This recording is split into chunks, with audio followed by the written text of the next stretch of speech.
Baik, saya Adit Lani akan menjelaskan tentang hasil analisis saya terkait dengan tugas yang diberikan oleh Ibu.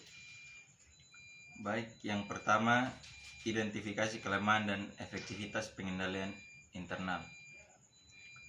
Pengendalian umum, ruangan penyimpanan data dan informasi tidak dilengkapi dengan alarm kebakaran dan kemungkinan tidak dilengkapi dengan tabung pemadam kebakaran. Tidak adanya asuransi untuk mengantisipasi kerugian akibat bencana. Data informasi tidak dilengkapi dengan antivirus. Dalam pengelolaan data informasi akuntansi, perusahaan tidak dilengkapi dengan alat UPS untuk antisipasi perubahan tegangan listrik.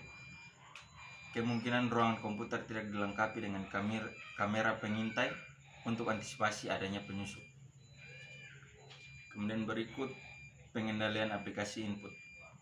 Walaupun ruangan komputer tidak boleh ada yang masuk kecuali staf, akan tetapi kemungkinan komputer tidak dilengkapi dengan password atau perubahan password secara periodik itu akan mempunyai dampak buruk. Lalu aplikasi data tidak dilengkapi dengan PIN sehingga rentan akan penyalahgunaan data. Dan yang berikutnya adalah pengendalian proses.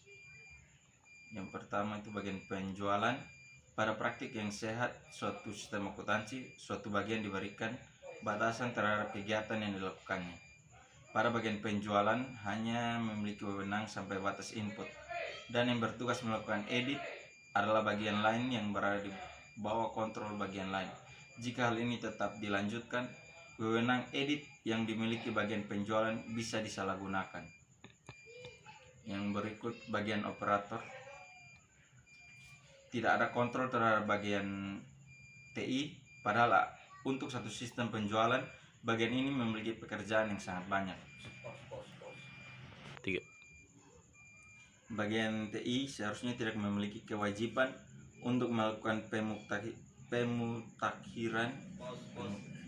3.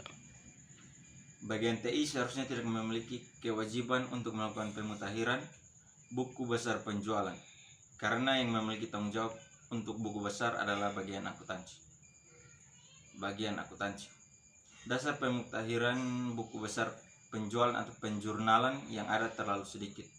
Saat ini bagian akuntansi sudah bisa melakukan penjurnalan hanya dengan dokumen slip tagihan dan daftar tagihan. Pada dasarnya, praktik yang dilakukan ini kurang sehat.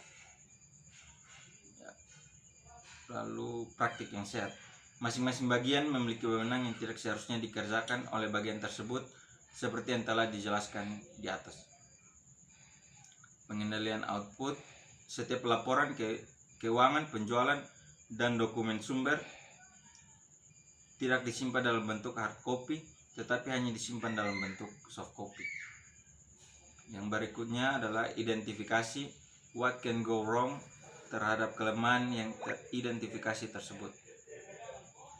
Yang pertama, perangkat komputer tidak dilengkapi dengan antivirus sehingga kemungkinan kehilangan data sangat besar.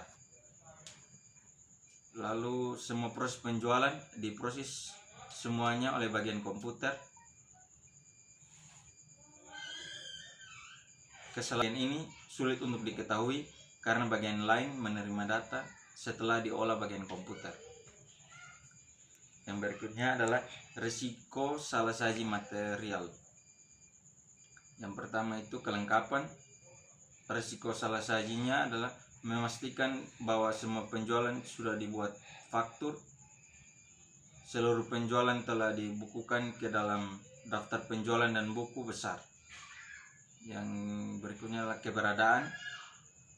Seluruh penjualan yang dicatat merupakan pengiriman aktual kepada pelanggan perusahaan.